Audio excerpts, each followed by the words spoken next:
On va pouvoir reprendre. Merci beaucoup donc, pour votre présentation. Comme d'habitude, petite phase d'explication sur les cas d'usage concrets, en sachant qu'ici, on a beaucoup de retours d'expérience à fournir. Donc, je vous remercie encore une fois d'être ici. L'idée, c'est que quand on parle d'IA en sécurité, on va parler de beaucoup de choses. On va parler d'énormément de cas d'usage très différents. Tout à l'heure, on parlait déjà pour IA éducation de cas concrets où on avait à la fois l'IA générative pour la génération de texte et d'images, mais on avait aussi les IA, les algorithmes de manière générale, qui vont effectivement avoir cette capacité d'analyse du parcours des étudiants, de suivi des étudiants. En matière de sécurité, j'ai envie de dire, c'est encore pire, il y a encore plus de possibilités, plus d'appareils. On va intégrer même la robotique à tout ceci. Ma première question, c'est un petit retour d'expérience. Quels sont les usages que vous constatez au quotidien? Et aussi profitez-en tout de suite pour nous expliquer ce qui ne fonctionne pas, parce qu'on parle aussi de solutionnisme technologique dans certains cas, avec des solutions techniques qui sont moins pertinentes potentiellement que les solutions humaines. Je ne sais pas qui vous commencez, Monsieur Savonnet, si vous voulez. En matière de vidéoprotection, les cas d'usage que vous avez constatés d'intelligence artificielle, oui, effectivement. Alors, les cas d'usage d'intelligence artificielle, je fais partie d'un comité qui est plutôt réticent, justement, en matière de vidéoprotection. Ce qui a été relevé par la CNIL lors de sa dernière inspection de son procès-verbal qu'elle a opéré le 24 avril à Dijon, sur la vidéo. À la suite d'une émission de télévision, France 2 prétendait qu'on utilisait la reconnaissance faciale à Dijon. Alors, je pourrais vous dire, on va parler de reconnaissance faciale, puisque je l'ai expérimenté avec les membres du comité. Il faut peut-être savoir à quoi sert la vidéoprotection, peut-être, pour le comprendre. Je peux vous donner des cas très concrets, vous dire combien de meurtres, de viols, d'agressions, de tentatives de vol ont utilisé la vidéoprotection cette année à Dijon. J'ai les statistiques, puisqu'elles me sont fournies.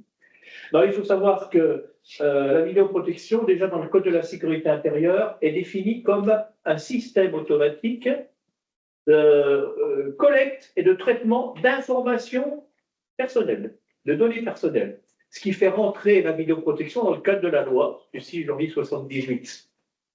C'est ça qui est intéressant. C'est la première phrase de la définition. La vidéoprotection, vous la connaissez parce que la vidéoprotection se distingue de la vidéosurveillance, puisque la vidéoprotection, c'est observer l'espace public. La vidéosurveillance, c'est l'espace privé. C'est les caméras que vous avez installées chez vous. Et en général, ça ne fait pas grand-chose parce que les voleurs ou la bande médiatique marche, l'enregistrement marche, etc. Enfin bon. Donc la vidéo. Alors là, la première vidéoprotection que vous connaissez tous, c'est celle qui se trouve sur les radars au bord des routes. Système de traitement automatisé. Le radar ne dresse pas la contravention, il envoie des éléments permettant à un officier de police judiciaire à Rennes de dresser contravention et de vous envoyer le petit papier, etc., etc. Il existe à Dijon quelques radars automatisés. Alors, le système dont je suis, dont je préside le comité est le suivant. Alors, la vidéoprotection à Dijon existe depuis 2009. Le maire de Dijon, c'est lié à la vidéoprotection. Vous savez que c'est aussi un problème idéologique. Certains maires ne veulent pas, d'autres acceptent, d'autres le font. Et de façon justement à ce que les choses soient claires, il a créé un comité d'éthique permettant de travailler avec sa police municipale sur les conditions de fonctionnement de la vidéoprotection. J'étais depuis le début secrétaire de ce comité, puis ensuite j'en ai eu la présidence et je continue à le présider. Vous avez déjà vu les caméras dans la ville. Alors je mets entre parenthèses le réseau Divia, qui est géré directement par Divia, délégataire de service public, donc qui est soumis à des obligations particulières, mais qu'on laisse gérer son système. Je vais simplement vous dire une chose, ne faites pas trop les imbéciles dans une station de tram, parce qu'ils ont des caméras qui permettent de vous compter les poils de la barbe. Hein. Donc, mais le principe, c'est de gérer le réseau et de pouvoir suivre les trams. Mais évidemment, s'il y a des gens qui se bagarrent, ils vont appeler la police nationale, etc. Le système de la ville, ce sont 200 caméras qui sont réparties, justement, là où il y a besoin pour le maire d'assurer sa mission de tranquillité publique. C'est la mission. Non, un maire, pensez au maire du village. Un maire de village, il est un peu au courant de tout ce qui se passe. Bon, dans une grande ville, c'est plus difficile. Donc, il utilise ce système qui rentre dans le cadre de ses pouvoirs de police municipale. Police municipale au sens juridique du terme, tel qu'on l'apprend en droit administratif. Hein. La police municipale, c'est pas des gens, ça peut être des gens, mais la police municipale, ce sont les pouvoirs de police du maire. Hein. Un système de vidéoprotection tel qu'il fonctionne à Dijon est un système qui fait deux choses. Vous avez en permanence des opérateurs qui sont devant des écrans et qui observent ce qui se passe. Ce sont jusqu'à 2 heures du matin des policiers municipaux. Le reste de la nuit, ce sont des agents qui sont assermentés, qui sont autorisés, etc. Et donc, 24 heures sur 24, il y a des personnes qui regardent. C'est important parce que des systèmes qui enregistrent, etc., ça ne sert à rien. Ce qui est important, c'est d'avoir sans arrêt l'œil sur quelques points précis. Est-ce qu'on a des systèmes où les caméras à Dijon font des contraventions automatiquement? Non, pas du tout. Alors, le maire a le droit de dresser contravention procès-verbal, excusez-moi, pour les infractions routières, sans aucun problème. On considère que les infractions routières dans la ville mettent en danger les citoyens. Donc, je donne un exemple. Vous connaissez la rue Chabot-Charny qui va de la place du Théâtre à la place Wilson, là où il y a les IFAC, hein, les anciennes facs. Bon, les gens déboulaient à toute vitesse de la place du Théâtre, là, alors c'était embêtant pour les gens qui buvaient une bière place du Théâtre, à la Comédie ou à la Brasserie du Théâtre, hein, c'est gênant. Et puis, ils dévalaient la rue Chabot-Charny au mépris des étudiants qui se trouvaient là. Donc, le maire de Dijon a placé un stop en haut de la rue Chabot-Charny, alors qu'il n'y a pas de rue qui traverse. Enfin, il y a la rue des bons enfants, mais de toute façon, elle est dans l'autre sens. Alors, pourquoi a-t-il mis ce stop? Pour que toutes les voitures s'arrêtent et donc arrivent doucement, s'arrêtent et repartent. Alors, que se passe-t-il lorsque sur un écran, on voit une voiture qui passe tout droit? Ne croyez pas qu'on appuie sur un bouton et puis qu'automatiquement la personne reçoive son truc. Non, non. L'opérateur va effectivement appuyer sur un bouton pour signaler qu'à telle heure, sur telle caméra, il a observé quelque chose. Le lendemain, dans un local fermé, bouclé, où on ne peut pas entrer, un agent de la police municipale va reprendre les images qui lui ont été signalées et il va dresser le procès-verbal. C'est-à-dire qu'il va devoir faire une succession d'images montrant que le véhicule avançait.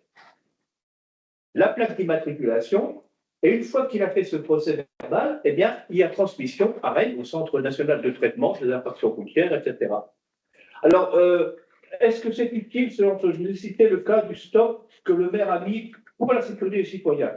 Mais il y a des choses pour lesquelles on n'a pas prévu. Il y a un cas que je peux vous citer, qui est le cas des cortèges de mariage. Alors, j'ai assisté à une extraction d'images pour un cortège de mariage.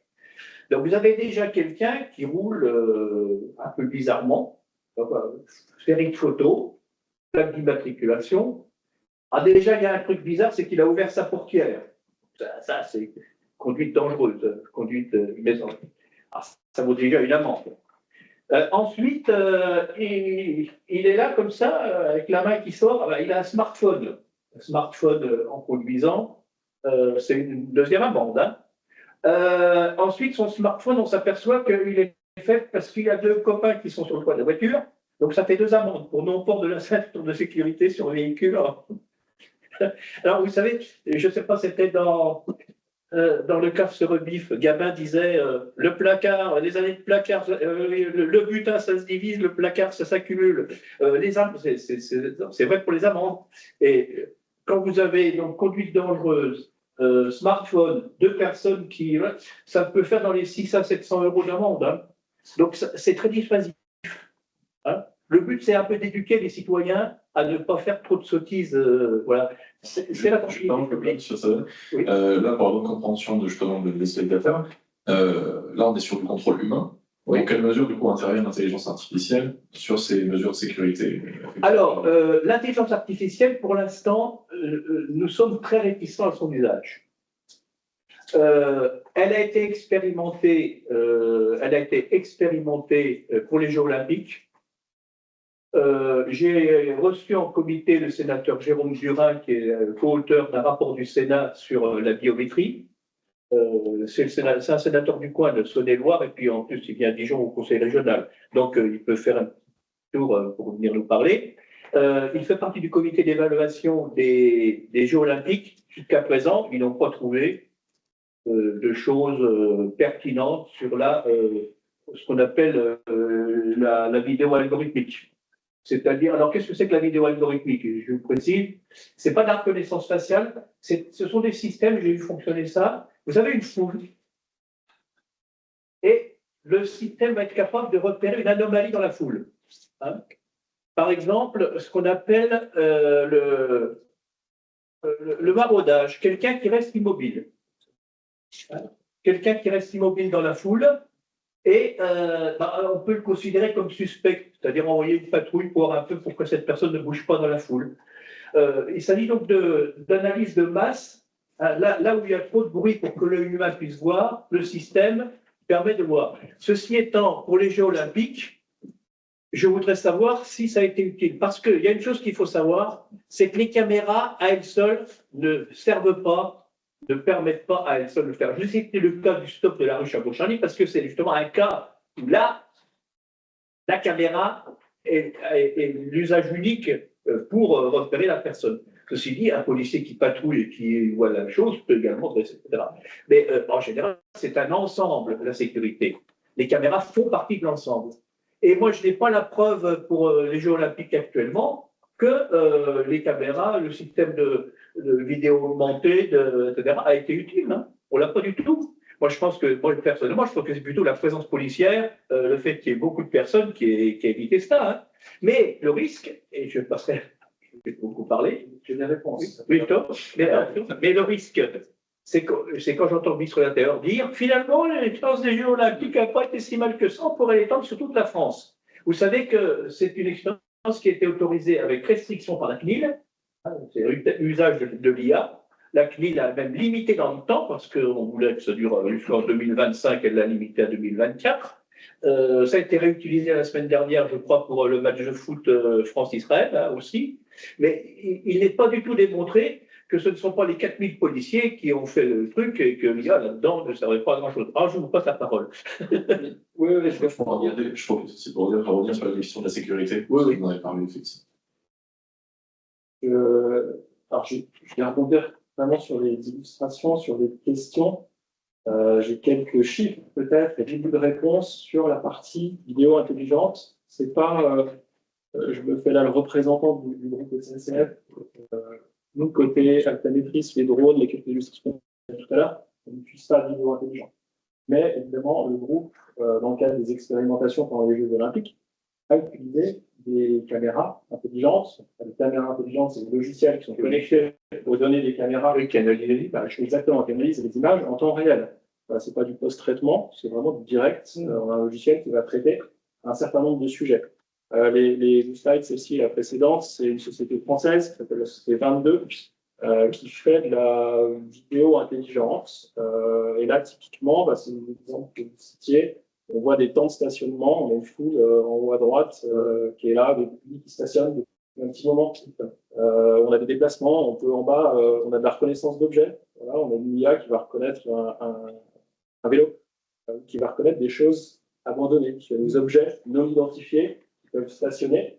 Et typiquement, ça a été déployé dans le groupe SNCF pendant la période de JO, avec 4 études. Ça a été fait en amont, ça a été vu avec la CNIL. Il y a 4 sujets qui ont été traités. C'est les mouvements de foule, c'est les bagages, objets abandonnés,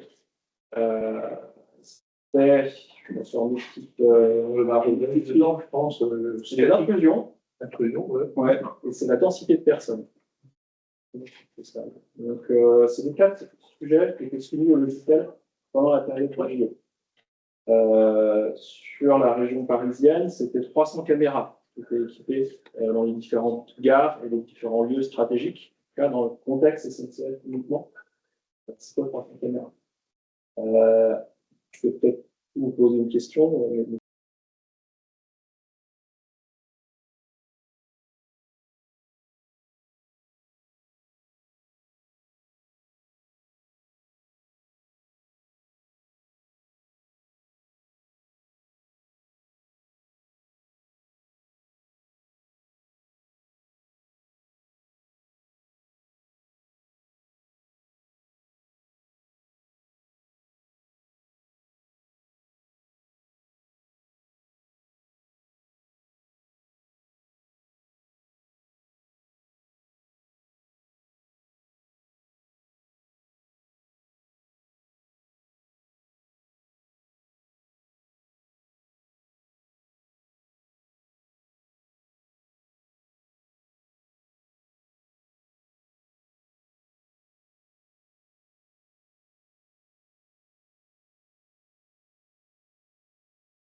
j'en profite pour vous poser une question et peut-être avoir vos retours là-dessus à tous les deux dans vos fonctions respectives. Mais on voit que justement, avec cette question de la vidéoprotection augmentée aussi, on a une tentative de rationalisation à l'extrême aussi de certains signaux et de certaines menaces. Mais comment, dans la mise en œuvre de ces processus, on prend en compte aussi l'aléa lié à la nature de l'être humain aussi?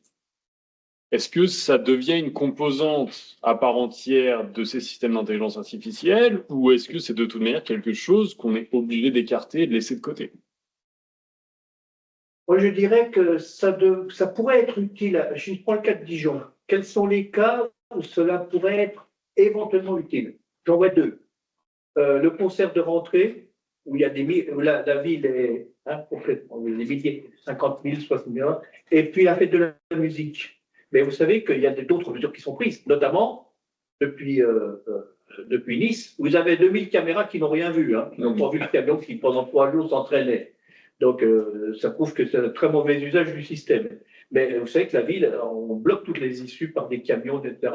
Et donc il y a un périmètre de sécurité, on est en vigie pirate attentat. Alors là, peut-être serait-il possible d'obtenir quelque chose en observant une anomalie dans cette foule qui est rassemblée. Peut-être. Mais là, on aura à en discuter parce que moi, je crois que la présence humaine est très importante. Vous savez, les meilleurs observateurs derrière les écrans, ce sont des gens qui sont habitués à patrouiller en voiture. Ils ont le coup d'œil. Et ils ont le coup d'œil pour nous montrer sur un écran quelque chose qu'on ne voit pas du tout. C'est un métier. Alors, éduquer une intelligence artificielle à avoir le coup d'œil, ça, je pense que c'est possible. Mais je pense qu'il faut toujours, et là c'est un des principes de la loi informatique et liberté, c'est dans l'article 1 ou 2, aucune décision, etc., ne peut être reprise seulement par. C'est-à-dire que on doit toujours utiliser ça comme des outils, mais il doit y avoir une décision humaine derrière. C'est un principe fondamental qui a été posé en 78 et qui me semble important. Donc, l'outil en lui-même, oui, on peut hyper perfectionner, on peut tout faire. Moi, je dirais qu'on peut tout faire. La question, c'est de savoir si on peut tout se permettre de faire. Or, le rôle d'un comité d'éthique, c'est de faire le lien entre ce qui est possible et ce qu'on s'autorise à faire. Je pourrais vous parler par exemple de reconnaissance faciale, puisque j'ai fait l'expérimentation, mais peut-être tout à l'heure, c'est vous. On abordera le sujet spécifiquement. On abordera, parce que là, on a fait une expérience avec l'Université de Bourgogne, justement. Ah, bah, c'est intéressant. Voilà. Juste en rebond, et là, effectivement, on sera aligné. Il y a, dans cette expérimentation publicitaire, opérée par la SNCF dans le cadre des JO, il y avait toujours un agent, une personne physique, ça n'était qu'un outil, il n'y a eu aucune décision qui a été prise automatiquement. C'est un logiciel qui renvoie une alerte.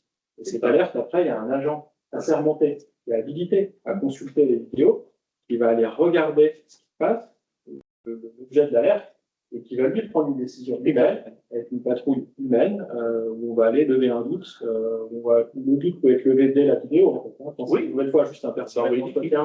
On envoie une équipe. On ne l'a même pas. Oui, c'est ça, quand il y a une vraie suspicion. Là, on peut aller regarder. Peut-être juste sur les stats pour finir, parce que je pense qu'elles sont intéressantes.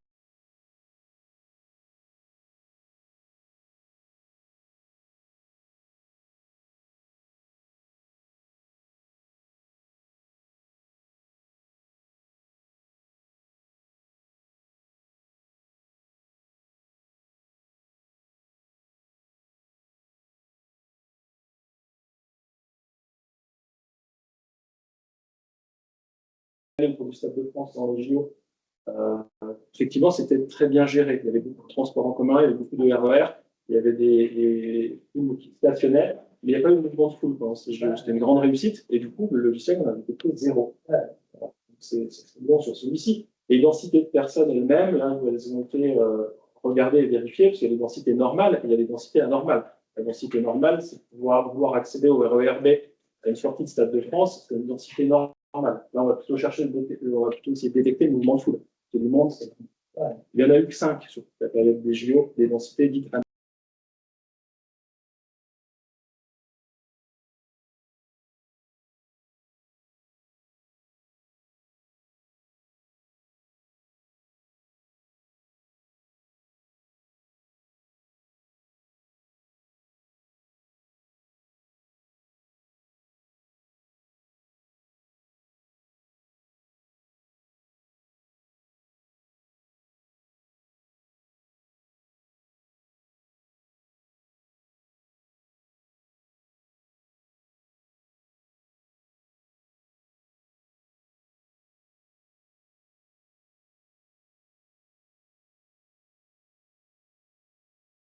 qu'on a mis en place est fonctionnel, notamment sur les mouvements de foule. Donc ça prouve au début qu'on a bien mis en place derrière la bonne organisation.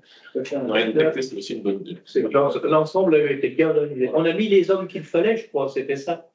On a mis suffisamment de personnes, aussi bien de forces de l'ordre que de bénévoles, chez l'ami qui participent à cela. Donc, il y avait un encadrement tel qu'effectivement, le maillage humain était suffisamment fort pour éviter, je pense, des problèmes. Alors donc, on a un ministre qui est en ce moment en train de nous dire que ça a bien marché. Ah oui, ça a bien marché, oui. Donc que ça pourrait s'étendre. Oui, une question là-bas. Oui, je me disais par rapport justement JO, le fait de savoir que la population savait que le système pour les JO était très bien renforcé, il y avait l'IA, les vidéosurveillance et tout, est-ce que ça n'a pas amené une conscience collective du public de ne pas faire d'éviter de faire des entre parenthèses, de faire du bordel parce qu'ils savaient qu'ils seraient susceptibles, enfin, même pas susceptibles, sûrs d'être localisés ou opérés. Oui, alors, Identifiés. la réponse c'est oui. Moi j'ai d'autres stats qui sont les stats des agressions.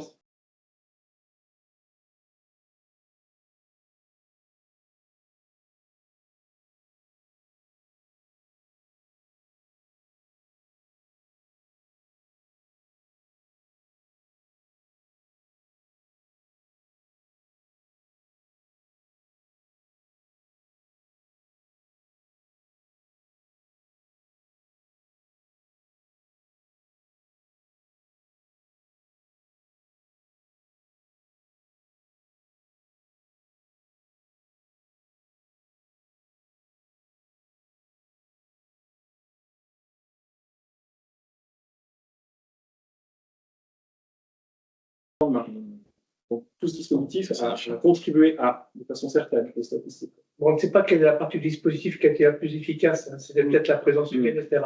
Mais effectivement, le but de la vidéo, c'est pas de punir, c'est de faire de la pédagogie. Je vais vous donner un exemple précis. En bas de la rue des Perrières, vous avez un marchand de tabac, la rue des Perrières qui passe derrière la gare. Les voitures s'arrêtaient pour acheter leur tabac, ça bloquait toute la rue des Perrières derrière la gare, le parking et tout, et ça bloquait la place d'Arcy. On est allé voir le débitant, lui disant, écoutez, vous leur posez leur paquet de tabac et vous les faites fuir tout de suite. On met une caméra. La première année, il y a eu 700 verbalisations pour des voitures qui restaient plus de 2 minutes. Maintenant, c'est 30 par an. C'est-à-dire que les gens ont appris que la caméra les obligeait à vite acheter leur paquet de tabac et se sauver sans discuter avec le débitant, lui boire un coup. Vous voyez, c'est ça le... Donc, c'était le cas de la rue Chabot-Charny que vous êtes tout à l'heure. Il y a des cas, effectivement, où on peut identifier, dire très précisément ce dispositif a permis de faire de la pédagogie. Les gens ont compris qu'il fallait se tenir correctement à tel endroit. Mais là, je cite 2 cas précis de la vidéo. J'en ai pas d'autres à citer sur les autres caméras où je peux dire c'est grâce à la caméra que telle chose a été réussi. Non, c'est parce qu'il y a des policiers qui patrouillent, parce qu'il y a des mesures, etc., parce qu'on a réglé la circulation de telle ou telle manière, etc. Oui, c'est l'idée d'ensemble de moyens mis en œuvre. Et je le répète, il ne faudrait pas que parce qu'il n'y a pas eu d'incident, on dise vive l'intelligence artificielle et on la met partout. Parce que là, je répète, il y a un principe de finalité. Alors, aussi une chose qui est dans la loi, qui a été dégagée par la CNIL au cours du temps, ce n'est pas dans la loi informatique et liberté, c'est le principe de finalité d'un traitement. Un traitement doit correspondre à une finalité. On ne fait pas un traitement pour le cas où. Hein, et ce principe de finalité qui fait partie de la jurisprudence ou de la doctrine de la CNIL, nous devons l'appliquer aussi à ces moyens-là. C'est-à-dire qu'on ne met pas en place un système pour le cas où. C'est un système de collecte d'informations, de collecte de l'individuel. On le fait parce qu'il y a un traitement qui nécessite de mettre des caméras ou autre chose, ou d'autres systèmes. Retenez ce principe de finalité. Il est fondamental. Merci pour cette réponse et merci pour la question très pertinente, effectivement. J'aimerais qu'on revienne après sur les cas d'usage de nouveau, notamment privés, qui sont illustrés d'ailleurs, qui sont extrêmement intéressants. Mais je vais donner d'abord la parole à Maxime Lassalle, qui n'est pas encore pu intervenir depuis le début de la Oui, j'ai pas de connaissance en pratique de ces questions de sécurité publique. même si c'est vraiment très intéressant de revenir sur ce qui s'est passé au moment des JO et les leçons qu'on peut en tirer. Et donc d'ailleurs, j'ai quelques questions, non seulement ce que vous avez dit, à la lecture du décret qui a autorisé ça, mais je voulais signaler quelque chose. Le titre de ce panel, là, c'est sécurité et intelligence artificielle. On parle beaucoup d'une certaine forme de sécurité, et je voudrais définir, mentionner le fait qu'il y a plusieurs définitions de la sécurité. Ça pourrait être d'autres choses. Nous, on est en train de parler de sécurité publique, c'est-à-dire contrôler ce que font les voitures, les gens dans l'espace public. On retrouve cette définition dans le Code de la sécurité intérieure. On a un code qui est centré sur ces questions-là.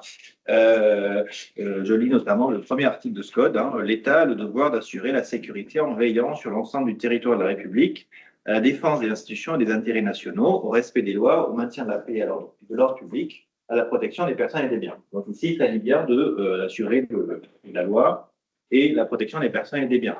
Il existe d'autres formes de sécurité. Vous avez mentionné en commençant la distinction entre observer l'espace public et observer l'espace privé, donc sous-entendant qu'il y a aussi une sécurité privée. Et là, depuis le début, on s'est centré sur la question de la sécurité publique, observer ce qui se passe dans l'espace public.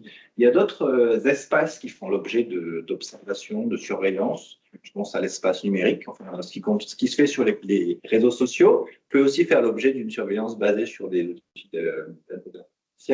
Les banques peuvent utiliser des outils d'intelligence artificielle pour détecter les comportements, les blanchiments, etc. Donc, il y a d'autres zones, d'autres secteurs qui font aussi l'objet comme ça d'observation à des fins sécuritaires, en réalité.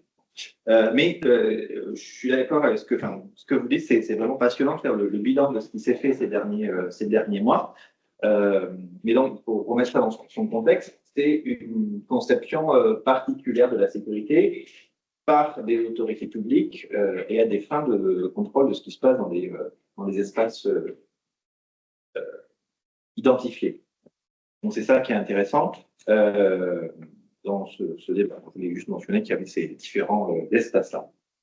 C'est important parce qu'il va y avoir la définition de la sécurité, type de sécurité, la question de la zone, de l'espace dédié, et la question des pouvoirs qu'on abordera tout à l'heure, qui est compétent pour tel ou tel domaine. Il y a une question. Oui, bien sûr.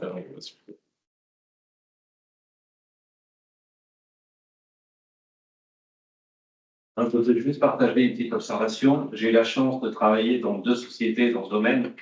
Une qui est leader dans le déploiement qui s'appelle INEO et une autre société qui s'appelle Bosch qui fabrique des caméras.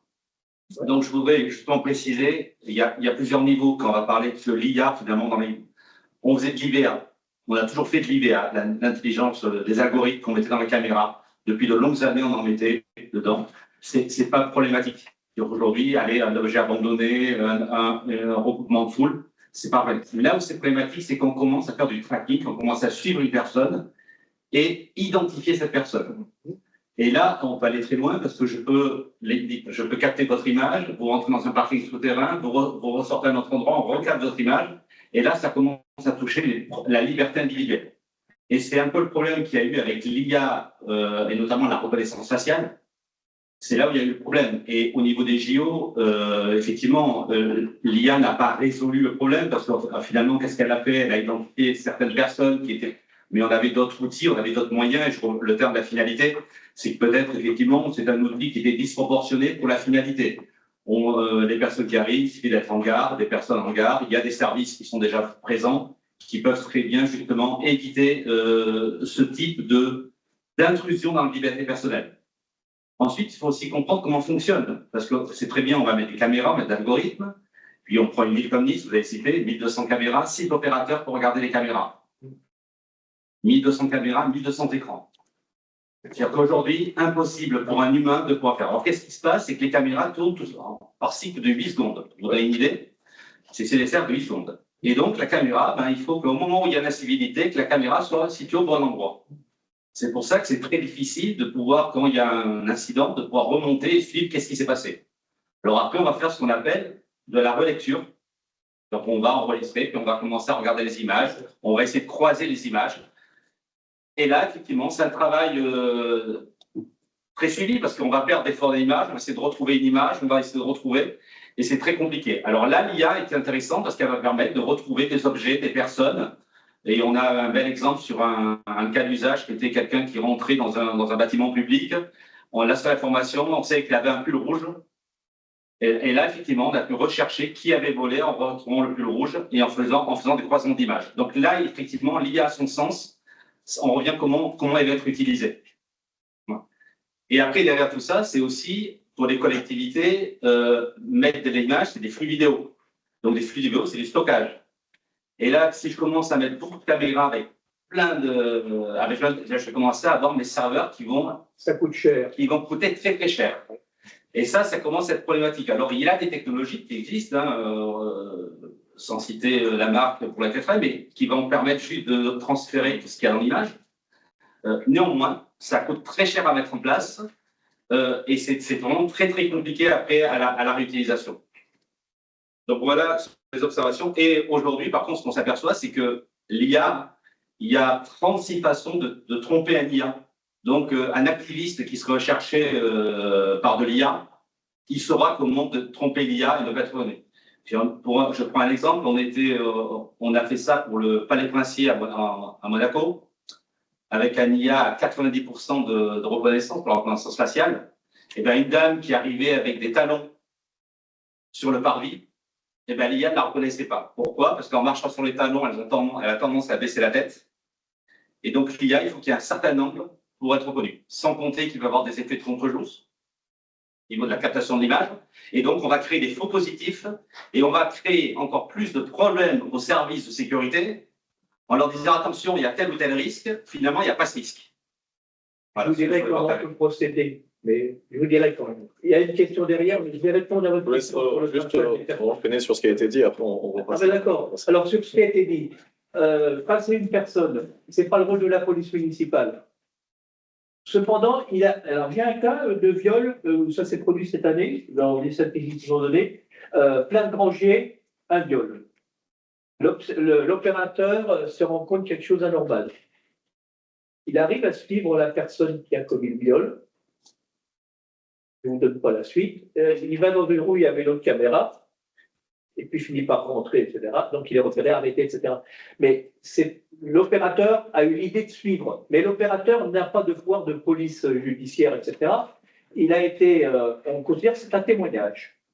Un témoin qui, comme quelqu'un qui était dans la rue, a observé un phénomène, a suivi un peu la personne. Donc, je vous cite ce cas précis, mais ce n'est pas le but de la caméra.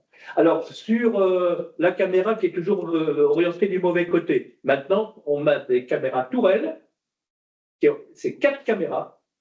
Vous les mettez au coin d'une rue, elles visent le haut, le bas de la rue et les deux côtés des rues adjacentes, et une PTZ, télécommandable, qui est en dessous. Ça fait 5 caméras. 5 caméras. Donc, on peut toujours faire un zoom. Les zooms sont puissants. À 400 mètres, on lit une plaque d'immatriculation. Donc, si on observe quelque chose sur une des 4 caméras de la caméra tourelle, eh bien, on peut zoomer avec la PTZ, comme on dit, pour aller regarder l'incident. Alors, dernier point que vous avez abordé, les serveurs. Parce que là, c'est 5 images qui sont effectivement à Dijon. La durée de conservation des images avait été fixée. Alors, la loi, c'est 1 mois maximum. À Dijon, elle avait été fixée à 7 jours. Elle a été fixée ensuite à 15 jours. Et on est en train de me questionner pour savoir si on ne pourrait pas passer à 3 semaines. Mais ça pose des problèmes de serveurs, etc. etc. Alors, pourquoi ces délais? C'est parce qu'on enregistre actuellement, si vous voulez, ce qui est enregistré écrase les images qui ont été enregistrées il y a 360 heures, c'est-à-dire il y a 15 jours. À quoi servent ces 15 jours? Ils servent non pas à la police municipale, mais ils servent à la police municipale pour les verbalisations que le maire peut faire, verbalisation au code de la route que j'ai cité, mais elles servent surtout à des réquisitions de l'autorité judiciaire qui va demander, là nous avons mis en place des procédures. Un officier de police judiciaire vient avec un document demander l'extraction d'images de telle heure, etc., etc. Il lui est remis un DVD après extraction. j'ai demandé à ce qu'il y ait un registre sur lequel l'OPJ signe, etc., etc. Et donc, ça peut servir, je peux vous dire, par exemple, sur les 6 premiers mois de... Vous voulez avoir quelques chiffres sur les réquisitions judiciaires sur les 6 premiers mois de l'année, parce que j'aurai les 12 mois lors de notre prochaine réunion. Ben, on a eu, par exemple, 8 extractions pour viol, agression sexuelle. Alors là, c'est la police judiciaire, c'est l'autorité judiciaire, c'est juste l'instruction qui vient demander. 4 meurtres, 5 tentatives de meurtre, accident d'illicites, refus de procéder, 27. Affaire de stupéfiants, 21. Bon, je passe sur d'autres motifs, mais vous avez quelque chose de vol, 63. Alors le vol, ça consiste à quoi? Ça consiste au moment où quelqu'un dit va déposer plainte. J'ai été volé cette nuit. Alors, on ne va pas rentrer une caméra pour rentrer chez lui, évidemment. Mais il habite dans une rue où il y a une caméra, donc l'autorité judiciaire va demander une extraction des images sur une partie de la nuit, de façon à voir si quelqu'un entre ou sort et si la personne est un client connu, comme on dit. Voilà, c'est le cas. Nous sommes arrivés en 6 mois à 1000 heures d'extraction pour la justice. C'est-à-dire que le système de la ville est utilisé également pour l'autorité judiciaire. Alors, ce sont des cas,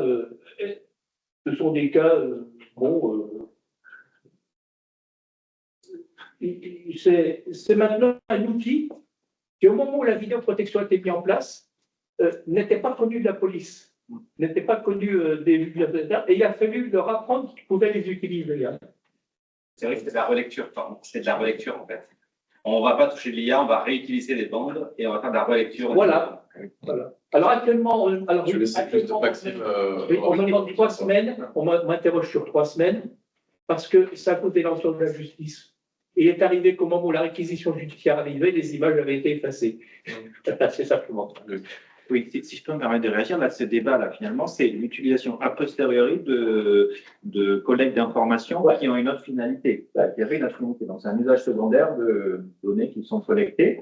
Ce qui est intéressant ici et un peu problématique, bon, déjà, on ne parle pas d'IA, on parle d'usage par la police d'informations qui ont été collectées dans un autre contexte. Après, est-ce que ces informations peuvent être utilisées par la police avec des outils d'IA? Ce sera une autre question. Mais ce qui est intéressant ici aussi, le développement de ces réquisitions, parce que c'est super intéressant d'avoir des chiffres. Lorsque la police fait une réquisition, ce n'est pas forcément le juge d'instruction, ça peut être une signature du donc, oui, avec s'il a l'autorisation. Mais ce qui est intéressant, c'est que c'est très facile, en fait, d'accéder à des informations comme ça qui ont déjà été collectées. Si la police devait mettre quelqu'un sous écoute ou devait mettre un droit sous observation, ça serait très lourd à mettre en place, ça serait encadré de nombreuses garanties. Donc là, on a des cas dans lesquels on a des villes, des endroits qui mettent en place des mécanismes préventifs et la police en profite en quelque sorte sans que les mêmes garanties soient toujours respectées en matière d'encadrement, de limitation, etc. Donc c'est intéressant d'avoir les chiffres.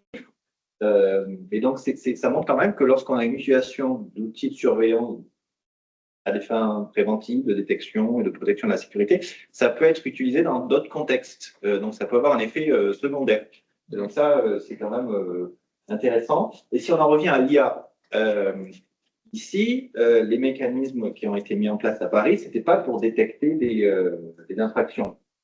C'était pour détecter d'ailleurs, vous avez cité la liste tout à l'heure, des problèmes pour la sécurité des personnes. Et ça pourrait aussi, enfin, c'est encadré maintenant par l'IA Act, mais ça pourrait aussi être utilisé pour détecter des comportements et des personnes qui sont sur le point de commettre une infraction, ou qui sont suspectes, etc. Quand tu as mise en place. Mais c'était bien évidemment c'est le gros problème, parce que tant qu'il n'y a pas commencement d'exécution, le droit pénal ne retient pas l'intention. L'intention ne joue pas. Donc il faut qu'effectivement on puisse saisir un commencement d'exécution.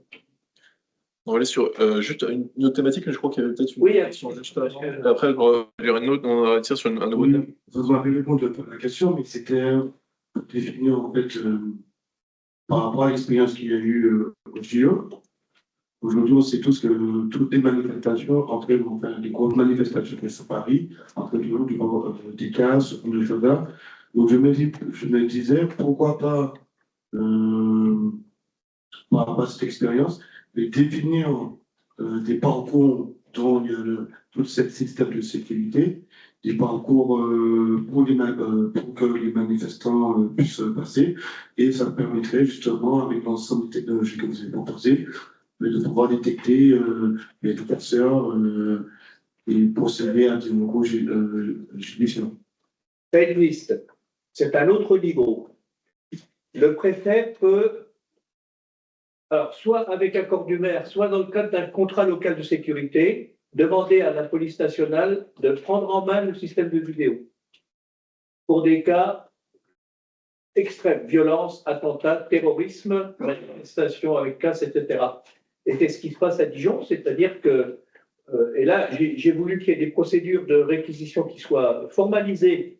C'est-à-dire qu'au moment où la police nationale prend en main quelques caméras, j'ai voulu qu'il y ait une matérialisation de façon à ce que on ait simplement pour dire là, c'était le maire qui regardait et là, c'était la police nationale qui regardait. Hein, pour qu'on sache. On a eu par exemple un exemple, vous savez, les casserolades, là, vous avez entendu parler, là, des gens publiaient des PV parce qu'ils avaient fait des casserolades devant la cité de la gastronomie. Donc j'ai été saisi par la Ligue des droits de l'homme. Il m'a demandé si la ville de Dijon avait des caméras avec des micros pour repérer les gens qui tapaient sur des casseroles. Ils avaient publié sur les réseaux sociaux le PV qu'ils avaient reçu. J'ai examiné ce PV, je l'ai soumis à examen. L'identifiant de celui qui avait reçu le PV, c'est l'intelligence police nationale.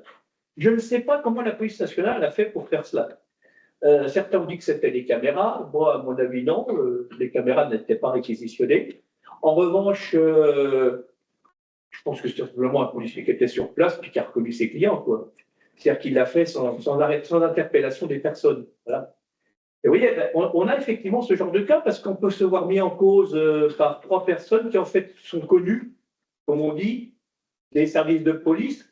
Ah, bah celui-là, je le connais, il dresse procès verbal. Et alors après, tout le monde est mis dans le bain. On accuse le maire de fliquer, d'avoir mis des micros, etc. etc. Donc, le cas que vous donnez, c'est un cas, effectivement, puisque l'État est au-dessus de la commune. Et au nom de la sécurité, au nom de l'ordre public, hein, dans une mission d'ordre public, effectivement, le système peut être pris en main par le préfet. Mais il faut bien faire la part des choses. Dans ce que vous dites, si je peux me permettre de réagir, vous avez dit à plusieurs reprises, j'ai voulu que, c'est-à-dire que lorsqu'on vous adresse une demande à la commune, c'est pas le droit qui dit qu'il faut formaliser ça d'une certaine façon, mais c'est vous. C'est quand même, ça veut dire que ça pourrait se concrétiser de manière très informelle, c'est-à-dire qu'il y aurait des échanges d'informations libres sans trace. Et là, c'est vous qui décidez qu'il faudrait formaliser. Si vous voulez, le rôle du comité, c'est de faire en sorte que les choses soient claires. C'est pas le rôle de la loi, justement. La loi dit qu'il faut le faire, mais vous savez, lorsque vous avez des systèmes électroniques, vous pouvez les utiliser sans prévenir celui qui. Voilà.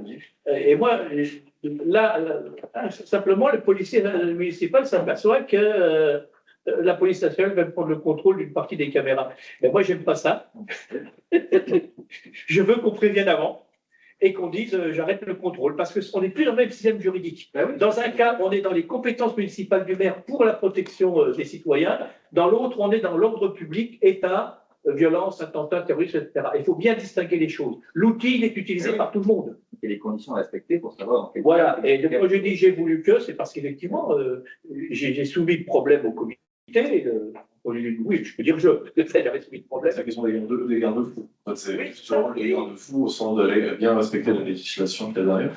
Je veux juste qu'on recentre le débat sur les outils pour repartir ensuite sur la problématique. En gros, ce serait de rappeler concrètement les types d'outils et revenir sur l'intelligence artificielle qui sont utilisés, et notamment derrière dans quel cas on arrive à cette fameuse surveillance excessive.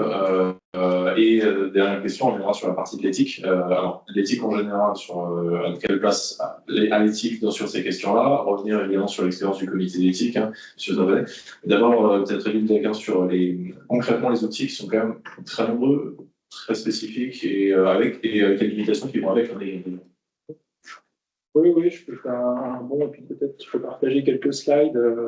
On s'est dit, alors je ne parlerai toujours pas de sécurité des systèmes d'information ou parce que j'ai pas l'expérience, enfin, je peux en parler de façon théorique, mais j'ai pas la légitimité pratique. Là, on affiche des outils. On parlait des caméras fixes. Monsieur derrière avait un parcours d'expérience sur les caméras fixes. Nous, on utilise des caméras mobiles, puis on utilise des drones. Ces drones, c'est des systèmes. Ça n'est pas des drones pour être des drones, mais évidemment, c'est des systèmes qui vont capter des images ou des données. Donc, ils sont utilisés dans un cadre réglementaire très strict, avec plusieurs couches de réglementation. Ne serait-ce que le moment où le drone doit décoller du sol, on a une couche réglementaire qui va s'appliquer, un objet qui s'élève. On a des déclarations préalables, on a des capacités de télépilote, des certifications. Donc, on a tout un millefeuille réglementaire à respecter. Et puis après, une fois qu'il va décoller, il va capter des images et des données. Donc là, va se mettre en œuvre la partie RGPD, vie privée, parce que de la vie privée. Donc, déployer ce type d'outils, c'est déjà être en face d'un millefeuille réglementaire. Où est-ce qu'il y a de l'IA dans ces vecteurs-là, dans ces drones? À ce stade, il n'y en a pas un traitement des informations. Ce serait possible, ce n'est pas le cas. Il y a des opérateurs, des personnes humaines qui télépilotent et il y a l'opérateur chargetier, on parle comme ça au milieu du drone, c'est celui qui va utiliser la caméra et le capteur pour aller essayer de détecter des choses. Donc, en général, une mission de sûreté, c'est deux personnes, c'est celui qui va télépiloter et celui qui va regarder les images et qui va essayer éventuellement d'identifier des atteintes, des intrusions, des comportements anormaux. Après, il y a l'IA dans le vecteur. Il y a une dizaine d'années ou une quinzaine d'années, si je venais faire la même présentation, ces drones, eh ben, ils étaient plus ou moins fiables, ils étaient compliqués à déployer, ils se crachaient, il y avait un problème de fiabilité. Aujourd'hui, c'est plus le cas parce qu'il y a une intelligence dans ces vecteurs qui fait qu'ils ont des mécanismes anti-collision, par exemple, ne serait-ce que ça, en détection d'obstacles. Même que sur vos voitures, quand vous avez une caméra de recul, et ouais, ça bip. Alors là, sur les drones, ça vous empêche même d'y aller, s'ils sont activés, c'est une espèce d'autopilote. Donc, c'est des systèmes qui embarquent une certaine intelligence. Aujourd'hui, elle est limitée, cette intelligence aussi, par la réglementation. On peut parler peut-être de drone autonome, c'est un mot qui fait un peu peur. Là, sur le drone, avec l'IA derrière, en plus, on commence à basculer dans Skynet, dans Terminator, voilà, dans les scénarios de science-fiction, dans les vecteurs qui vont se déployer tout seuls, qui vont prendre des décisions tout seuls, jusqu'où ils vont aller. Dans la réalité technologique, ils pourraient parler tout à l'heure de suivi des personnes. Alors, quand on a des caméras fixes, ben, on essaie de basculer de caméra en caméra, jusqu'à ce qu'on tombe dans une zone blanche, éventuellement, il n'y a plus de caméra. Et là, on a perdu. Le drone, aujourd'hui, il a globalement la technologie qui est prête pour suivre une personne. Et il pourrait continuer à suivre une personne. Alors, il y a des sujets d'autonomie, il y a des sujets réglementaires, encore des sujets techniques, il y a des technologies derrière. Mais on aurait la technique qui permettrait de le faire. On a un stade intermédiaire. Aujourd'hui, c'est celui que nous, on a déployé, par exemple, sur le réseau ferroviaire. C'est le drone automatique. Donc, c'est des drones, peut-être si on avance d'une ou deux slides, je ne sais plus. Voilà, celui qui est en bas à gauche, c'est des drones qui sont dans des box, dans des boîtes, et qui sont déployés à plusieurs centaines de kilomètres d'un opérateur. Donc, on a quelqu'un qui est au bureau au Stade de France, et on a un drone qui est dans le sud-ouest. Et au moment où il va actionner le drone, à plusieurs centaines de kilomètres, il va décoller et il va pouvoir l'opérer à distance. Donc, on est dans des régimes où on est un petit peu entre les deux, technologiquement, et au niveau de la réglementation, surtout, de toute façon, on ne peut pas faire mieux et on n'a pas le droit de faire plus aujourd'hui en termes d'utilisation de l'IA dans ces vecteurs.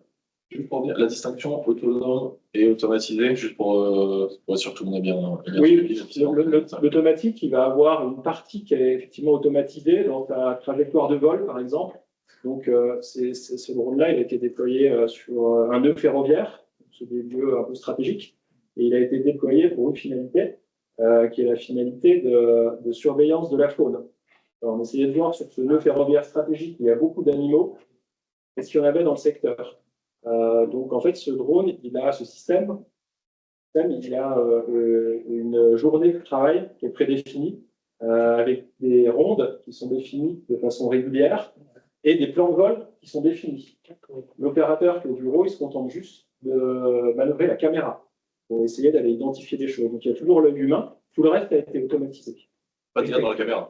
Comme détecteur. Pas d'IA dans la caméra. Il n'y a pas d'IA dans la caméra. On utilise de l'infrarouge. L'infrarouge pour détecter La chaleur. la chaleur, c'est ça, oui. Exactement. Donc, des renards, des sangliers, des lapins, assez rarement des humains. Mais voilà, la techno, elle utilise, elle existe et elle est utilisée dans un contexte réglementaire très strict. Pour déployer juste le projet pour surveiller les sangliers, c'est 6 mois de travail avec la DGAC pour avoir l'autorisation de le déployer dans une emprise privée. C'est l'emprise du réseau ferroviaire. C'est pas la voie publique, c'est pas au-dessus de personne, c'est pas dans un contexte urbain. C'est vraiment à la campagne. Le drone ne quitte pas la couche d'air au-dessus de l'emprise ferroviaire. SNCF Réseau. C'est l'emprise SNCF Réseau. C'est ça, oui, c'est SNCF Réseau. Là, je vois qu'il y a ça intrigue, je pense, beaucoup de monde, mais pourquoi il y a un chien sur le. Oui, sur une faire peur. C'est faire peur, c'est le chien de Boston Dynamics, pour ceux qui suivent un peu les sujets de robotique et d'IA. C'est un vecteur différent. C'est un vecteur qui est en partie autonome, qui sait se déplacer dans des environnements fermés, dans des entrepôts, donc des environnements ouverts, et qui va aller faire, alors c'est pareil, des rondes, et qui va réagir à un certain nombre d'actions qu'il va avoir en face de lui.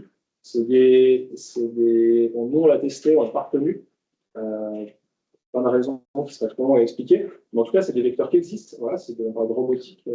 Pierre, vous avez parlé de robotique. Donc, c'est les deux couplés, ces capteurs, ces systèmes, la robotique et l'IA derrière permettent de faire des choses qui n'étaient pas encore faites aujourd'hui, qui ne dispensent pas et qui ne dispensent jamais de l'intervention humaine. Une nouvelle fois, c'est des outils, toujours intervention. Et derrière, c'est des procédures, c'est des process, c'est des comités. L'expérience olympique, c'est des mois de travail, c'est des comités de projet avec des dizaines de participants, c'est des discussions avec les autorités, avec les préfectures, avec la CNIL, et c'est des procédures qui sont écrites, qui sont strictes, de durée de conservation des données, d'effacement, etc. C'est pas fait dans la vraie vie, c'est fait avec beaucoup de travail, beaucoup d'attention, des réflexions éthiques, là où la loi dit pas tout. On est là pour adapter des organisations, des décisions, des comités, etc.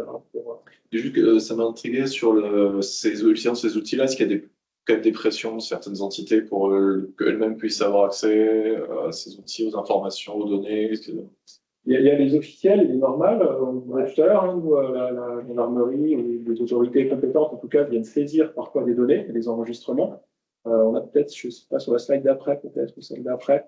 Ouais, celle-ci. Voilà, en bas à droite, on a une utilisation de. Alors, c'est des drones avions, c'est ceux qu'on voit en haut à droite. C'est des avions de longue élongation, et des voilures fixes. Ils vont faire des boucles de plusieurs dizaines de kilomètres au-dessus des voies ferrées. Donc, en bas à droite, on a des points blancs, en fait, dans cette trace thermique.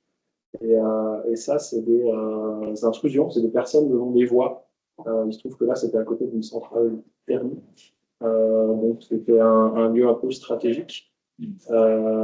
J'ai perdu la question initiale. Non, c'était justement pour savoir s'il y avait des pressions spécifiques qui essaient d'aller un peu plus loin que ce que la réglementation autorisait, ou si c'est toujours dans le cadre effectivement fixé par la réglementation. Alors nous, on est très strict et très rigide sur le respect de la réglementation, parce qu'on a une exemplarité, une image publique qui est mise à mal chaque semaine quand on a un train en retard. Donc on est très vigilant sur l'image publique qu'on renvoie au sein du groupe. Donc on est très très vigilant sur le respect de la réglementation. Le ministère de l'Intérieur ne compose pas avec la même rigidité que nous avons dans nos pratiques et n'a pas hésité pendant des années à déployer des drones pour faire de la surveillance et des drones au-dessus des foules.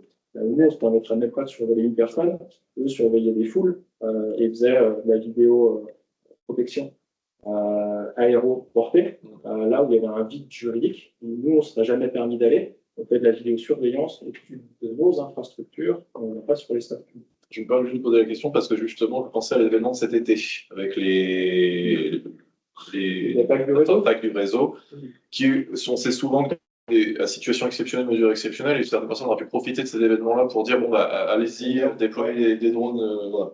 Alors, on était, l'image qu'on a en bas à droite, elle ne date pas de cet événement-là, mais on a des images un peu similaires, puisque quand il y a eu des attaques sur le réseau ferroviaire, à des points stratégiques, juste avant l'ouverture des JO. Le 25 juillet, c'était ça?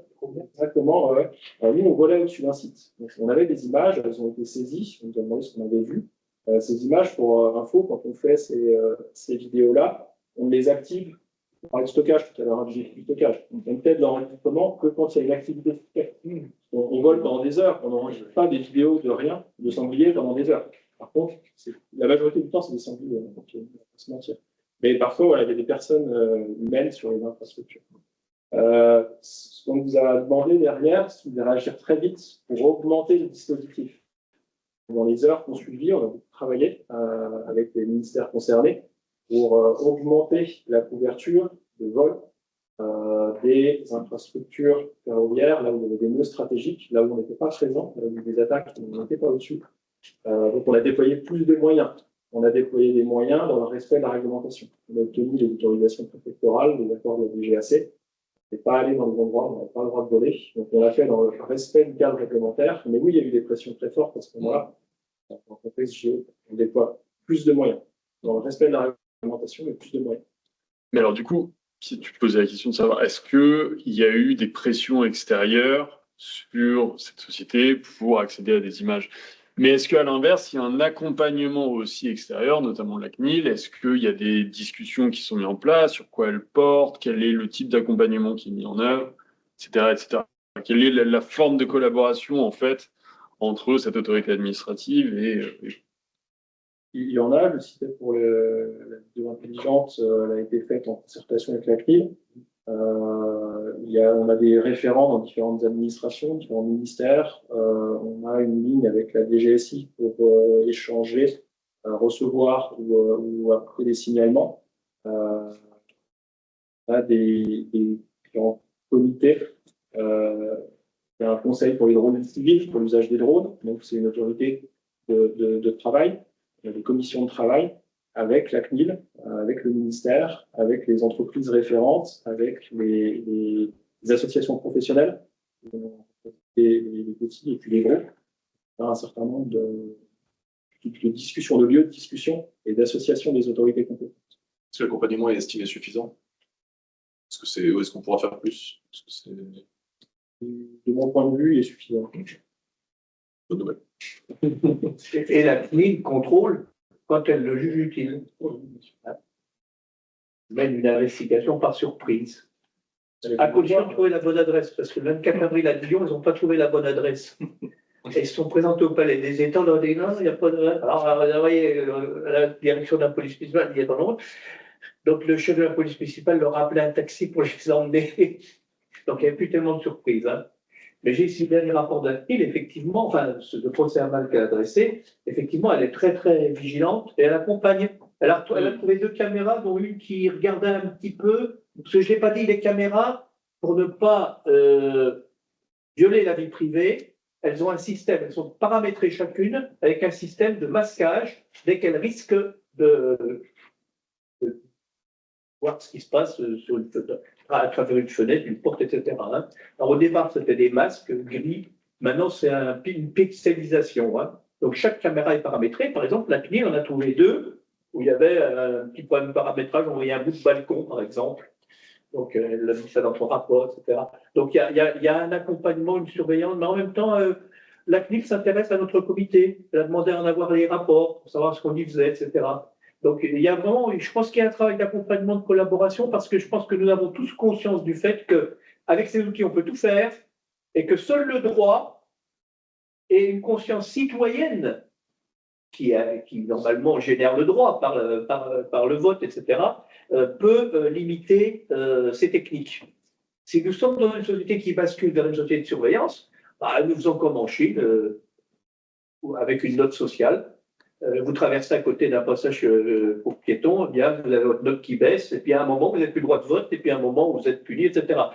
C'est aussi une question de société, de choix de société, de méthode de travail. Par exemple, le comité d'éthique de la vidéoprotection, j'y invite évidemment en permanence le directeur de la tranquillité publique, M. Samid El-Ouaili, le directeur du CSU, qui est Jean-Christophe Venn, c'est-à-dire les opérateurs par travail participent à nos réunions. J'invite également Nathalie Kunder, je ne pourrais plus l'inviter, mais je l'invite parce que c'est elle qui a la délégation pour la sécurité publique. C'est-à-dire que c'est un travail de collaboration où nous échangeons et où nous mettons en place si on le veut, on peut fliquer tout le monde, comme on le dit, surveiller tout le monde, et seul le droit et une conscience citoyenne peuvent limiter les choses.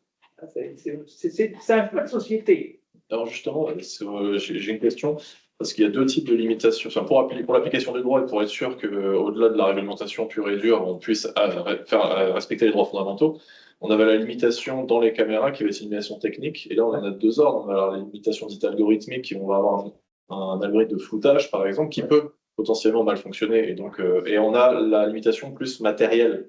On va avoir par exemple, des caméras qui, par essence, ne vont pas pouvoir, n'ont une résolution qui est tellement basse qu'elles ne seront incapables d'identifier les individus. Parmi ces deux solutions-là, lesquelles sont privilégiées essentiellement à Dijon?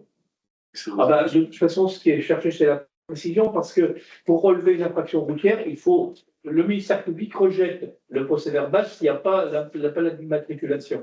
Et au terme de la loi informatique et liberté, le tableau d'illustrage de ça, c'est un moyen indirect de repérer une personne, d'identifier une personne.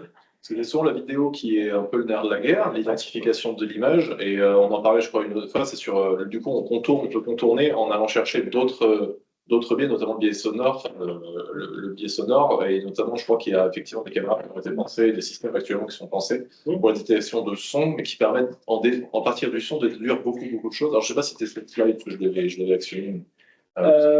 Non, c'est pas celle-ci, c'est un sujet de sécurité, mais c'est la sécurité des infrastructures, avec pour nous aussi la l'IA, qui va permettre de détecter des objets, des anomalies, des choses comme ça. Ça, par contre, c'est une technologie LIDAR. Donc là, on n'est pas sur de la caméra et sur du visuel. Le LIDAR, c'est une technologie laser. C'est des points, des impulsions qui font un aller-retour et qui permettent de reconstruire les environnements en 3D, notamment. Quand on voit l'usage des lidars pour le grand public, c'est souvent dans des contextes archéologiques. Oui, c'est pour ça qu'on vient de retrouver une cité maya. Exactement, voilà, parce que le lidar voit à travers la végétation. C'est une technologie fascinante. C'est une boîte française aussi qui fait ça, qui s'appelle Outsight.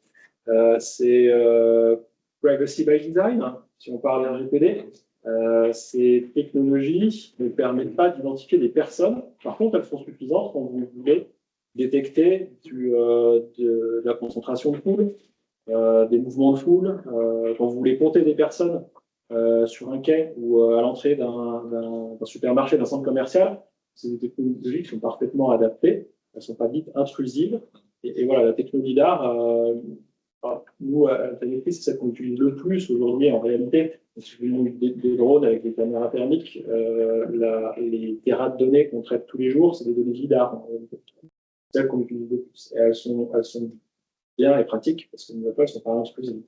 Après, ça dépend ce qu'on recherche. Si on veut identifier une plaque d'immatriculation, il ne faut pas avoir des lidars ou des caméras sur des avions parce que c'est pas l'objectif recherché, effectivement. Mais la résolution ou l'éloignement de ce qu'on fait sur les petits drones avions avec les thermiques, nous, on ne cherche pas à identifier des personnes.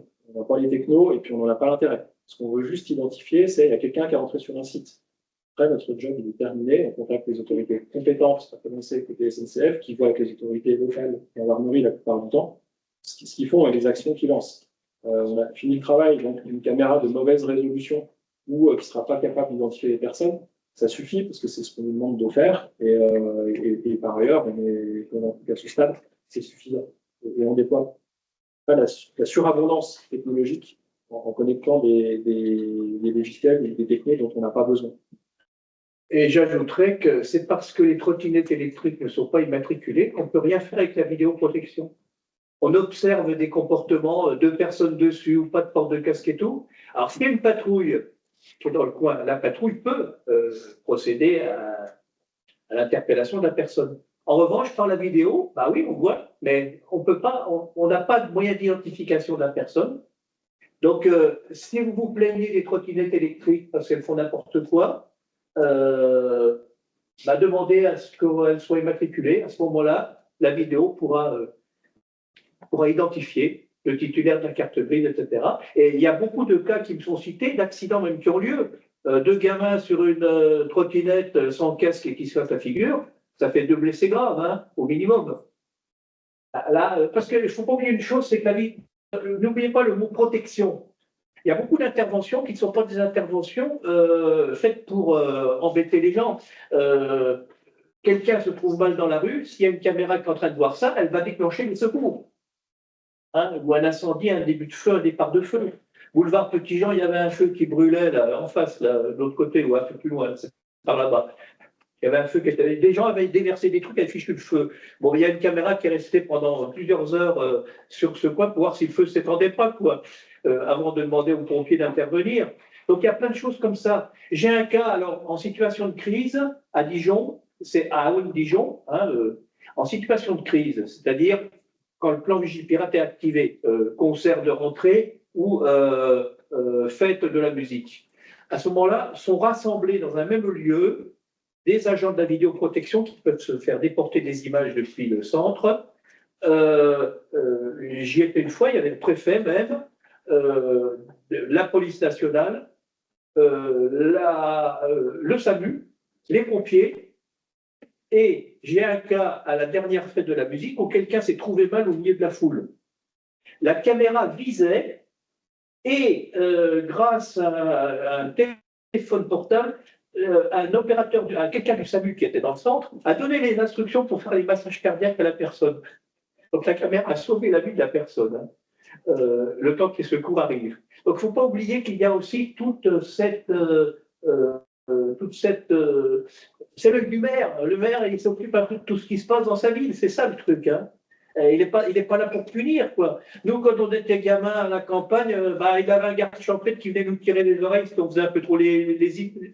C'est un peu ça. C'est pour ça, d'ailleurs, que c'est un élu qui est beaucoup aimé, parce qu'on sait que il se situe pas dans quelque chose de répressif. Il se situe déjà dans quelque chose de préventif. Et je pense que c'est ça qu'il faut comprendre à travers le rôle d'un comité, à travers l'usage de ces choses-là.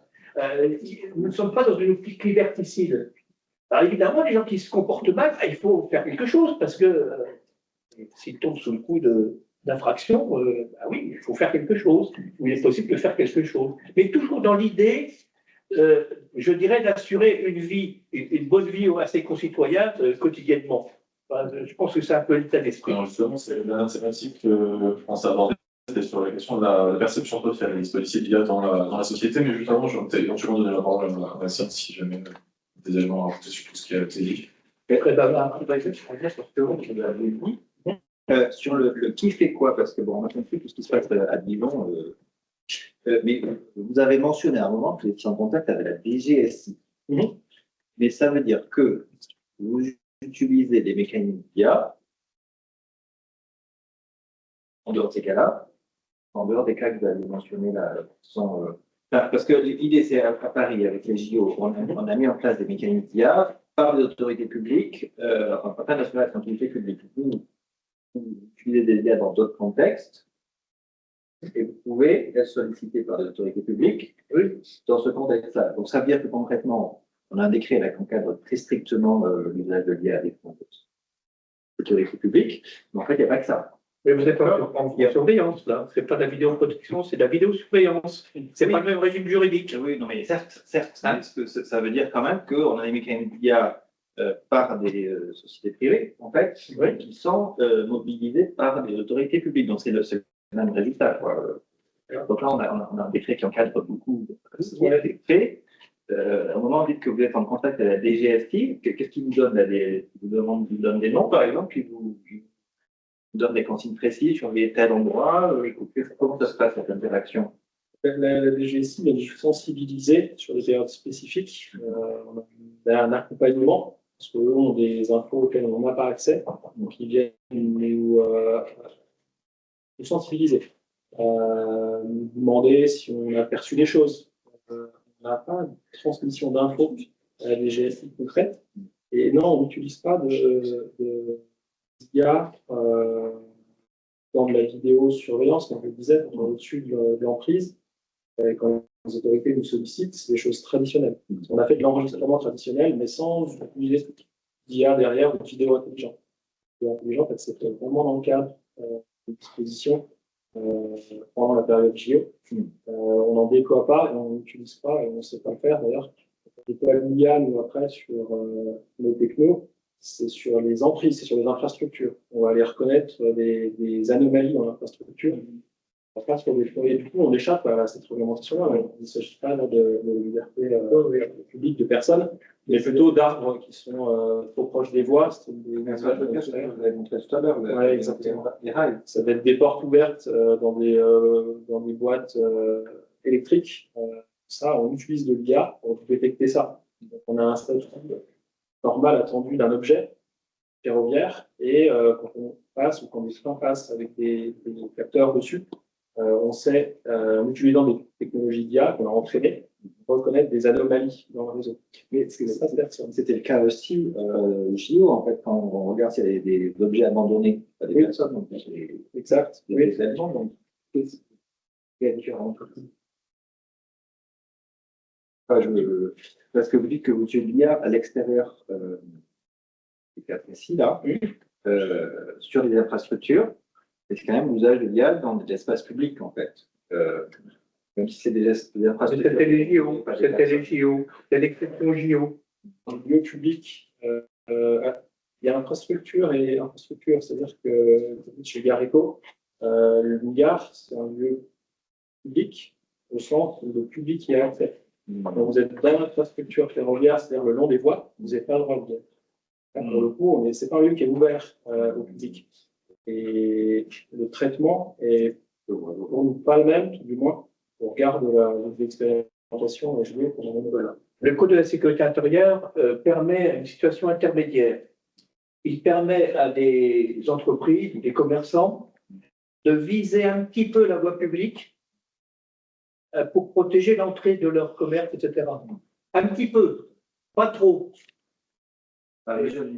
Voilà, dans la mesure nécessaire. Hein. Alors, oui, et lorsque la police, alors par exemple une entreprise là, qui se trouve en zone industrielle, elle a des caméras qui bordent sur le domaine public. Hein. Et d'ailleurs, la police vient aussi bien les consulter pour savoir s'ils ont des enregistrements que le centre de vidéo de Dijon. Hein. Alors, moi, là où je râle, là aussi, je peux dire parce que c'est quand je constate que ma caisse d'épargne rue d'Aussonne, qui est autorisée à avoir une caméra pour viser son entrée, a installé une tourelle avec 5 caméras, 4 et puis une PTZ, qui permettent de voir le trottoir à 400 mètres. Alors là, qu'est-ce que je fais? Je demande à la police municipale d'aller leur dire qu'ils n'ont pas le droit, qu'il faut une autorisation préfectorale pour faire ça. Ils s'en foutent un peu, mais le jour où on voudra les embêter, on les embêtera. C'est une infraction. Alors, vous voyez, on a quelques zones floues comme ça. Hein, et moi, je trouve qu'il y a beaucoup trop de commerces qui ont tendance, pour des raisons de sécurité personnelle, à regarder un peu trop ce qui se passe dans la rue. Ça, c'est un sujet de préoccupation et que nous avons transmis au comité et à la police municipale en leur demandant d'intervenir et puis d'aller expliquer aux commerçants que surveiller son entrée en visant un peu le trottoir, c'est bien, mais viser en face le trottoir d'en face et puis des deux côtés de leur trottoir, ça n'est pas bien. Oui, le problème, c'est qu'il y a plein d'acteurs de secteurs différents avec plein de prérogatives en termes de couches réglementaires différentes. Effectivement, on a du mal à s'y retrouver. Vu que le temps est on arrive quasiment au bout du temps, j'en profite justement pour repartir sur la thématique de l'accession sociale et éventuellement laisser les citoyens qui sont dans cette pièce éventuellement poser leurs questions. Ou est-ce que la question générale étant quelle est la perception de ces outils? On en parlait en off sur le fait que beaucoup pensent qu'on peut arriver rapidement dans la société de surveillance, alors que dans certaines villes, on a peut-être qu'une dizaine de caméras, ce qui est clairement insuffisant pour arriver au stade de la Chine, par exemple. Donc, techniquement parlant, et au niveau des moyens, on ne peut même pas, par moment, atteindre ce stade-là. Mais les préoccupations existent, et de manière légitime, parce qu'on sait que ça peut quand même arriver. Donc, est-ce que certains d'entre vous ont des remarques spécifiques, des questions sur ces thématiques-là? Est-ce que sur la ville de Dijon ou ailleurs?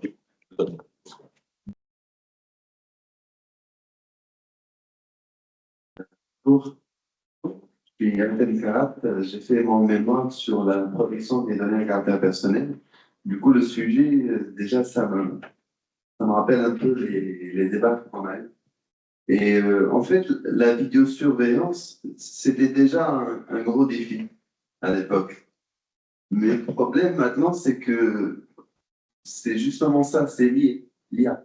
C'est ça le problème, parce que maintenant, avec les drones, on a tout à fait un autre cadre de traitement de données.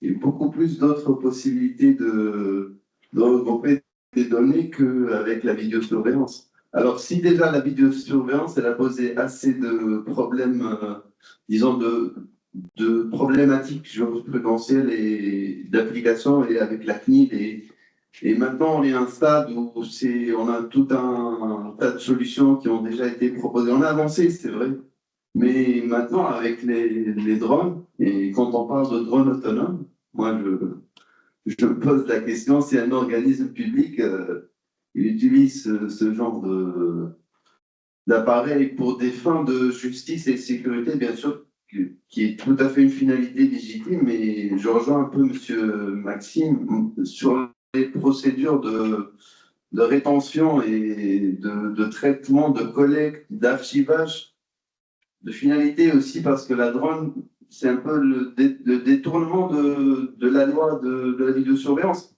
Parce que pourquoi est-ce qu'on utiliserait une drone si les caméras seraient suffisantes? C'est justement ça, parce qu'on veut d'autres données, on veut profiler, on veut purger d'autres données qui ne sont pas disponibles à travers les caméras, c'est ça. Donc, c'est un peu ça, la procédure. Je rejoins la finalité, elle est légitime, mais il faut cerner la procédure parce que ça commence à devenir compliqué. C'est là que c'est aux citoyens de prendre ça en main.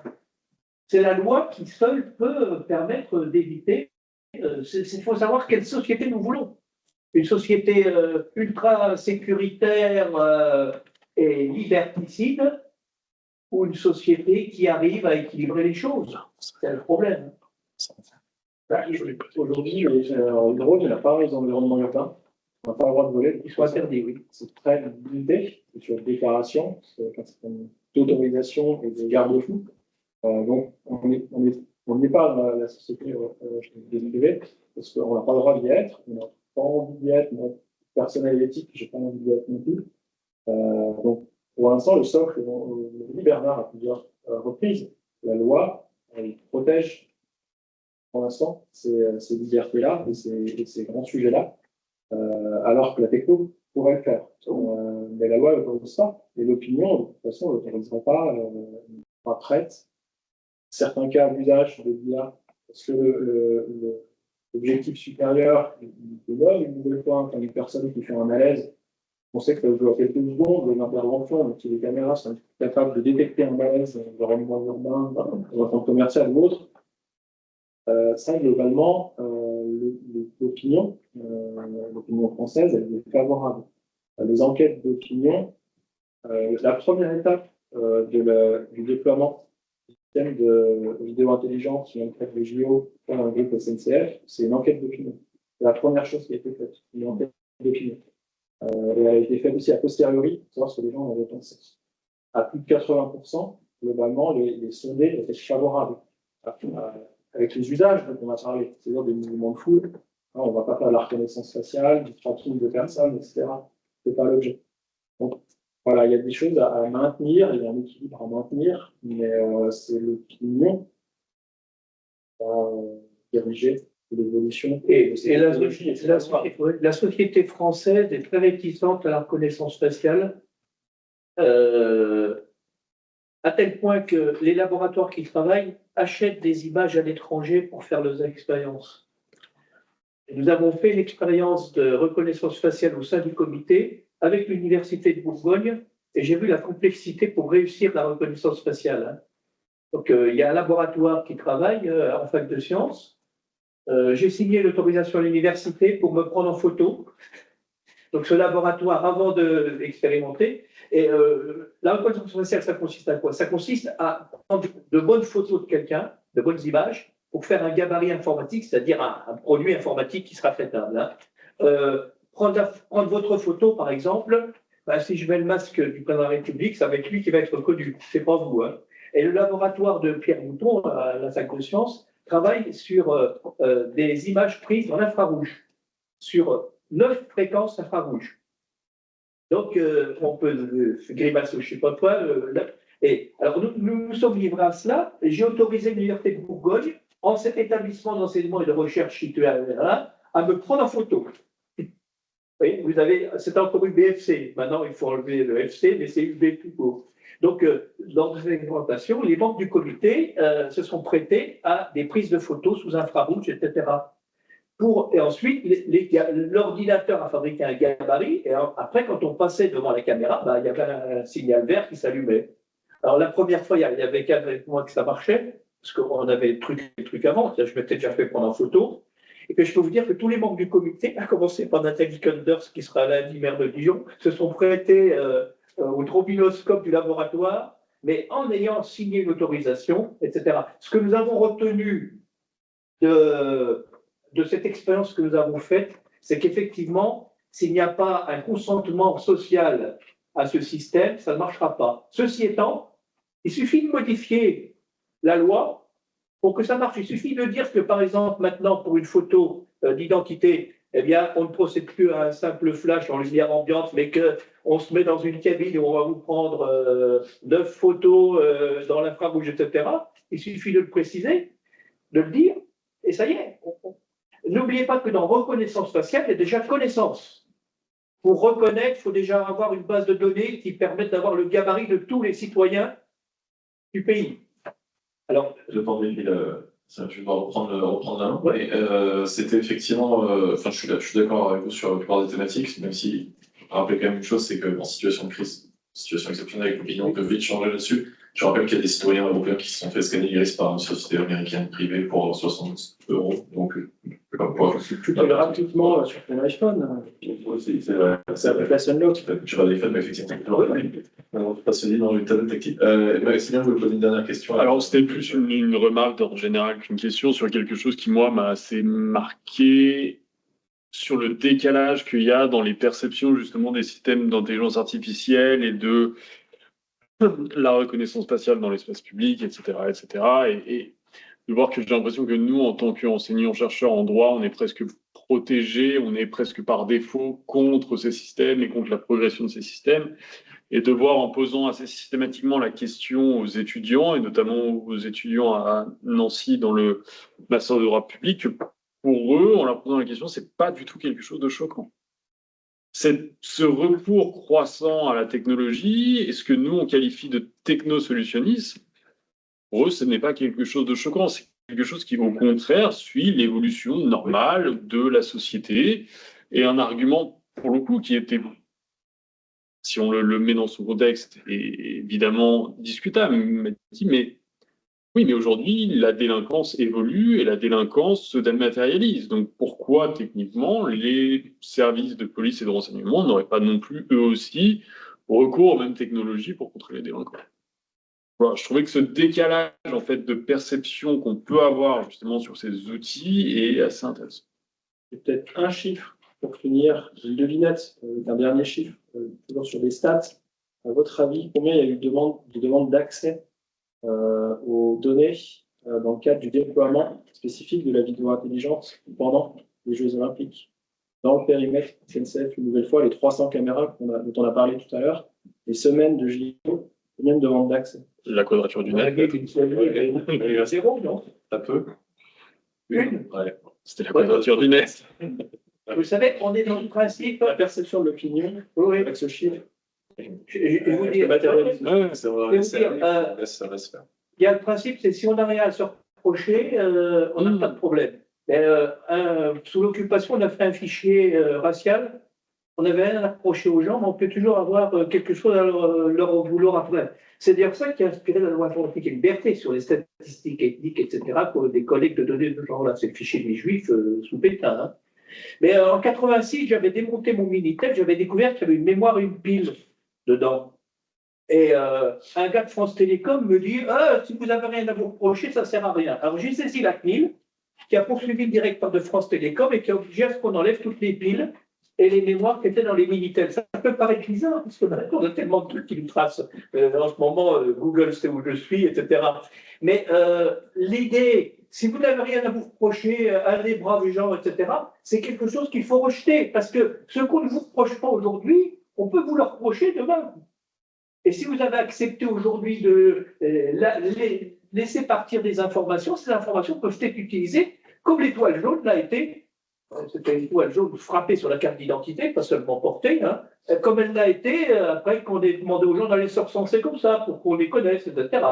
Et on a vu le résultat. Donc, nous vivons en France aussi dans cette culture et dans ce traumatisme, il ne faut pas l'oublier. Hein. Effectivement. Ça me rappelle tout à fait, parce que bon, c'est une thématique que chez les juristes, on est assez familier avec ça, mais c'est vrai que c'est pas forcément le cas de tout le monde, c'est important de le rappeler. On va clôturer là, on a quasiment respecté le timing, on a commencé un peu dans le retard. Merci beaucoup d'avoir suivi ces 2 premières tables rondes. On reprendra à 14h pour la dernière table ronde sur l'intelligence artificielle et de santé. Pour les personnes qui font, on vous invite à vous reconnecter également à 14h. Merci d'avoir suivi cette première matinée.